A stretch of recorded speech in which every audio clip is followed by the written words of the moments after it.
ومجدنا وعظمنا وشرفنا بالقرآن على الأمم أجمعين، وأنعمنا بنعم التي لم تؤت أحدا من العالمين. أشهد أن لا إله إلا الله رب العالمين، وأشهد أن محمدا عبده ورسوله الصادق الوعد الأمين.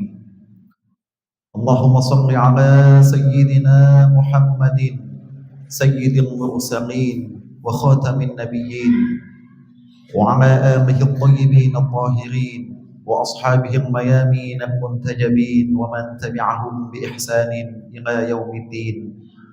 أما بعد، فيا عباد الله، أوصيكم وإياي بتقوى الله، فقد فاز المتقون. وقال الله تعالى في القرآن الكريم: أعوذ بالله من الشيطان الرجيم، بسم الله الرحمن الرحيم. يا أيها الذين آمنوا اتقوا الله ولتنظر نفس ما قدمت لغد واتقوا الله إن الله خبير بما تعملون. الآية. صدق الله العظيم وصدق رسوله النبي الحبيب الكريم، ونحن على ذلك من الشاهدين والشاكرين والحمد لله رب العالمين. معاشر الحاضرين رحمكم الله, alhamdulillah kita bersyukur kehadirat Allah Subhanahu wa taala atas segala limpahan nikmat, rahmat dan karunia-Nya. Kita masih diberikan kesempatan, masih diberikan nikmat sehat, masih diberikan nikmat iman dan Islam, sehingga kita datang ke tempat ini, ke masjid yang mulia ini, untuk menunjukkan dan menunaikan salah satu kewajiban kita sebagai hamba Allah Subhanahu wa taala, melaksanakan dan mendirikan sholat Jumat secara berjamaah. Mudah-mudahan segala rangkaian ibadah kita yang telah kita lakukan, yang akan kita lakukan, dan yang sedang kita lakukan, mudah-mudahan diijabah Allah dan diterima di sisinya dan dicatat sebagai pahala. Amin amin ya rabbal alamin. Salawat yang misalkan mudah-mudahan senantiasa tercurah limpahkan keharibaan baginda Nabi besar Muhammad sallallahu alaihi wasallam atas jasanya, atas segala pengorbanannya kita mampu untuk hadir di tempat ini, mengetahui apa yang seharusnya kita lakukan dan yang seharusnya kita tinggalkan. Masyaallah hadirin rahimakumullah, tidak bosan-bosannya khatib melalui mimbar yang mulia ini berpesan, berwasiat untuk dikhatib secara pribadi dan para jamaah secara umum. Mari kita senantiasa meningkatkan dan terus memperbaiki kualitas keimanan dan ketakwaan kita, karena dasarnya adalah wa tazawwadu fa inna khairaz zadi taqwa. Hanya bekal takwa yang bisa kita bawa kelak menghadap Allah Subhanahu wa taala, dan inna akramakum indallahi atqakum, dan hanya ketakwaan kita yang akan menentukan seberapa mulia derajat kita di hadapan Allah Subhanahu wa taala. Ma'asyiral hadirin rahimakumullah, dalam kitab Nasaihul Ibad kita temui suatu redaksi yang berbunyi waqila li Ibrahim alaihi salam, dikatakan kepada Nabi Ibrahim alaihi salam, li ayyi syai'in ittakhadaka Allahu khalila, untuk apa sebenarnya atau untuk perkara apa sehingga Allah menjadikanmu wahai Nabi Ibrahim sebagai khalilan, sebagai kekasihnya, sebagai orang hamba yang dimuliakan di sisinya. Maka dilanjutkan qala bi thalathati asya, dijawab oleh Nabi Ibrahim setidaknya dengan 3 perkara, setidaknya dengan 3 hal aku menjadikan Allah Subhanahu wa taala sebagai khalilan, sebagai kekasihnya. Pertama adalah ikhtartu amrallahi ala amrin ghairihi, aku mendahulukan urusan Allah Subhanahu wa taala atas urusan-urusan yang lain.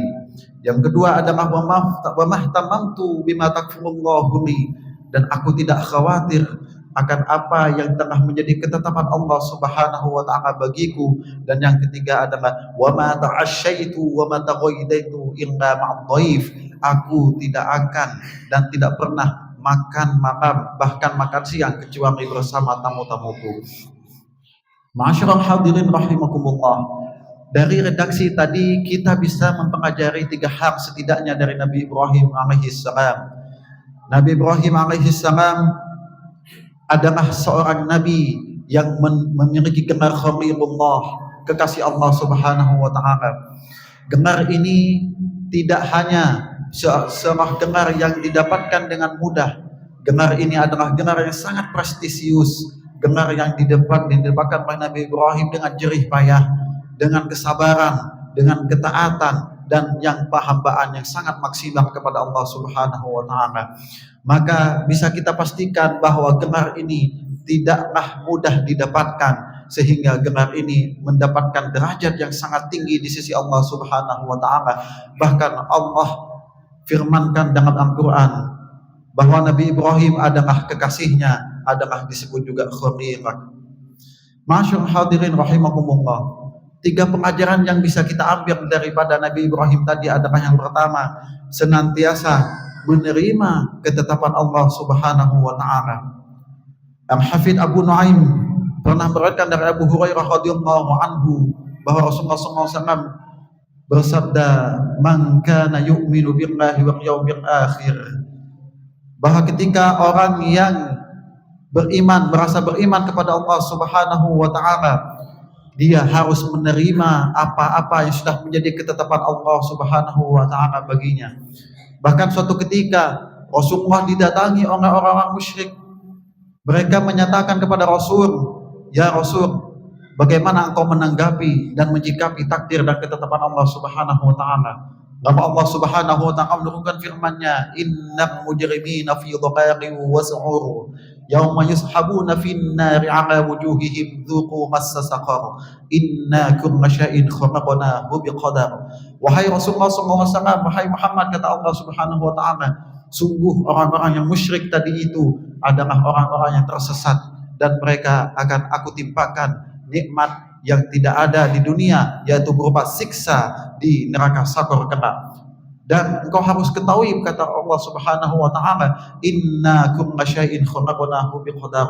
Maka semuanya yang ada di dunia ini, yang ada padamu itu, aku telah ciptakan dengan ketentuanku.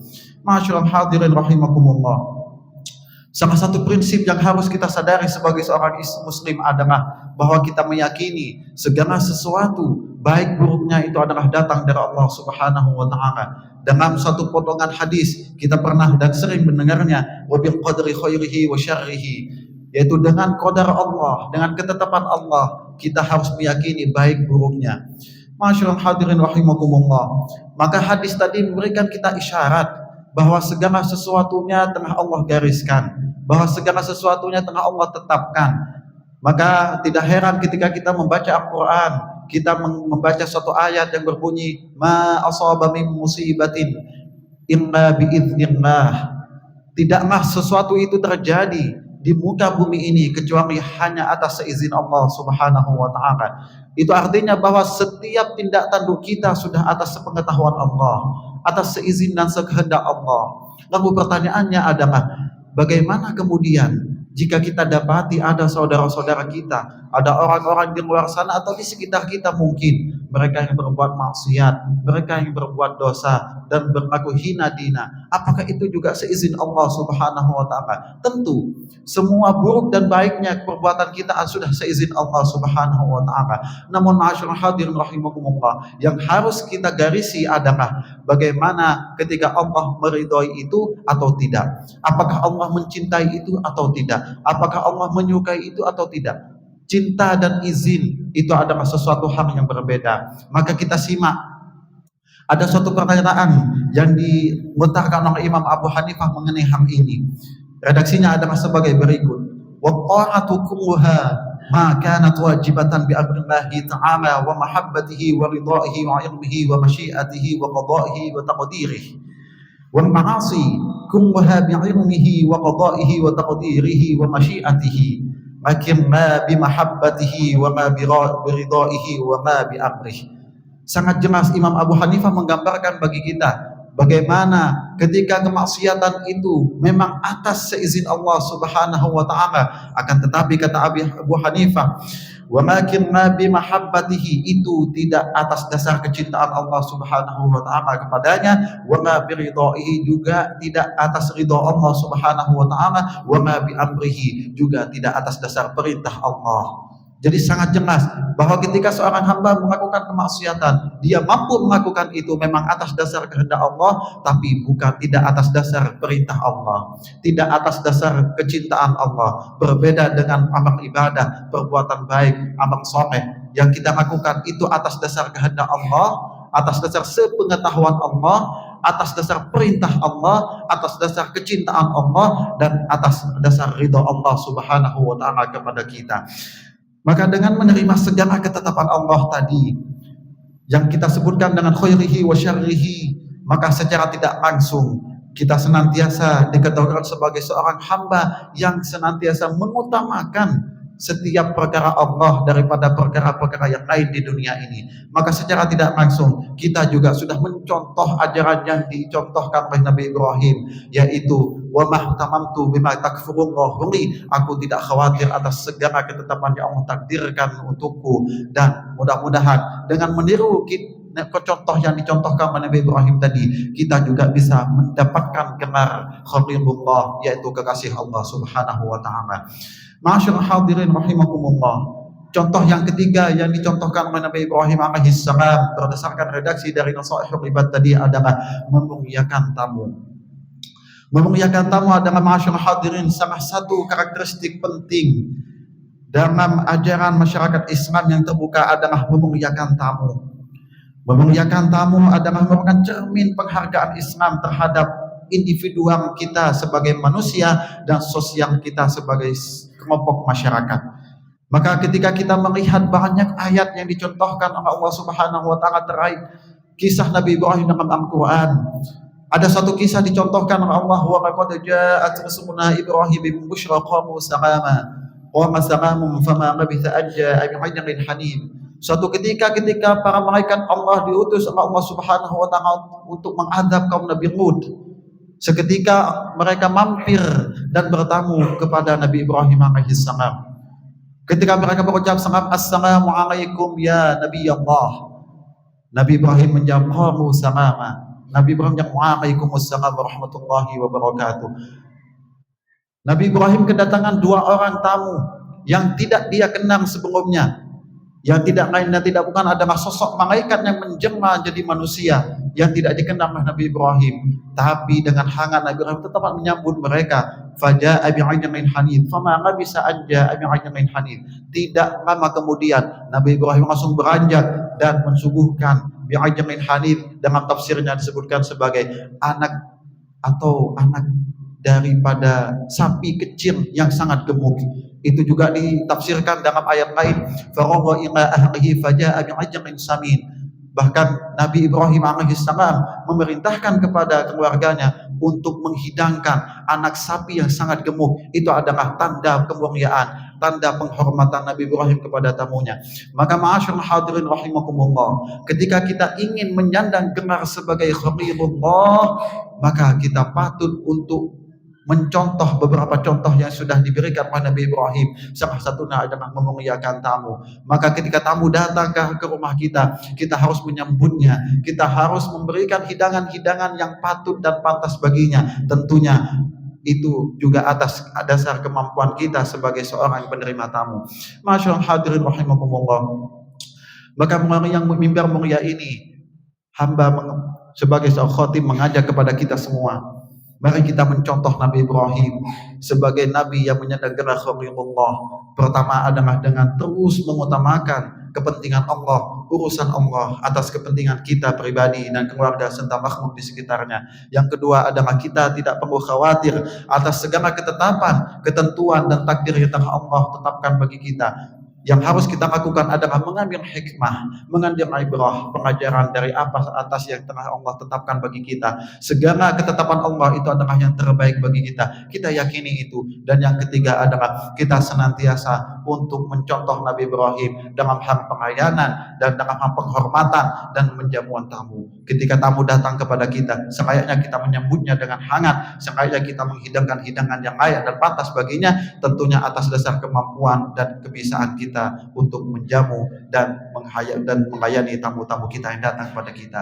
Aku qouli hadza wa astaghfirullah li wa lakum wa lisairil muslimin wal muslimat, fastaghfiruhu innahu huwal ghafurur rahim.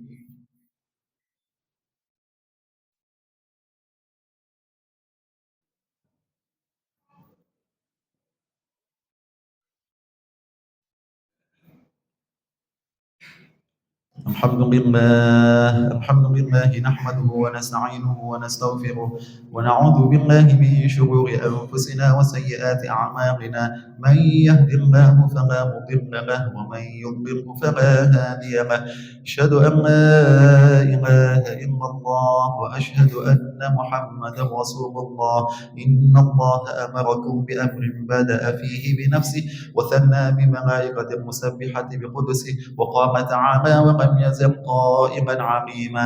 إن الله وملائكته يصلون على النبي يا أيها الذين آمنوا صلوا عليه وسلموا تسليما. اللهم صل على سيدنا محمد وعلى آل سيدنا محمد. فاتقوا الله ما استطعتم واسمعوا واطيعوا وأنفقوا خيرا لأنفسكم ومن يوق شح نفسه فأولئك هم المفلحون. وارض اللهم عن الخلفاء الراشدين أبي بكر وعمر وعثمان وعلي وعن بقية الصحابة والتابعين وتابع التابعين ومن تبعهم بإحسان إلى يوم الدين وعلينا معهم وفيهم برحمتك يا أرحم الراحمين. اللهم اغفر للمسلمين والمسلمات والمؤمنين والمؤمنات الأحياء منهم والأموات. اللهم ادفع عنا البلاء والوباء والفحشاء والمنكر والزلازل والمحن والسيوف المختلفة ما ظهر منها وما بطن برحمتك يا أرحم الراحمين. ربنا آتنا في الدنيا حسنة وفي الآخرة حسنة وقنا عذاب النار. عباد الله إن الله يأمر بالعدل والإحسان وإيتاء ذي القربى وينهى عن الفحشاء والمنكر والبغي يعظكم لعلكم تذكرون. فاذكروا الله العظيم يذكركم واشكروه على نعمه يزدكم واسألوه من فضله يعطكم ولذكر الله أعز وأجل وأكبر. أقم الصلاة.